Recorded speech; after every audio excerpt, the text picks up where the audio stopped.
بسم اللہ الرحمن الرحیم۔ السلام علیکم۔ حفاظت نظر کے بارے میں اکابر کی احتیاط۔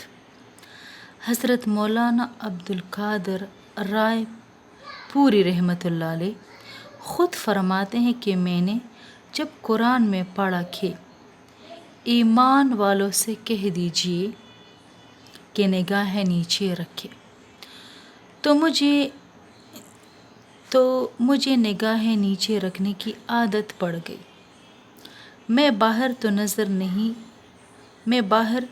تو نظر نیچے رکھتا ہی تھا، گھر میں بھی نظر نیچے رکھتا، حتیٰ کہ حقیقی بہن کے چہرے کو بھی نہ دیکھتا کہ شریعت نے یہ نہیں کہا کہ نامحرم کو نہ دیکھو، شریعت نے یہ کہا ہے کہ نگاہیں نیچے رکھو۔ تو میں گھر میں جو میرے محرم رشتے تھے، بہن، ان کو بھی نہیں دیکھتا تھا، میری نگاہیں نیچے ہوتی تھی۔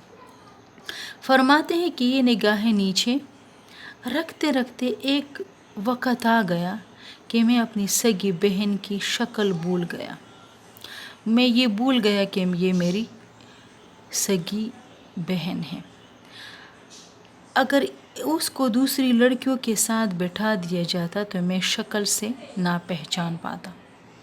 ہاں، جب وہ بولتی تو میں آواز سے اپنی بہن کی آواز کو پہچانا کرتا تھا۔ تقویٰ کی انتہا دیکھیے کہ محرم عورتوں کی شکلوں کو بھی نہیں دیکھا کرتے تھے۔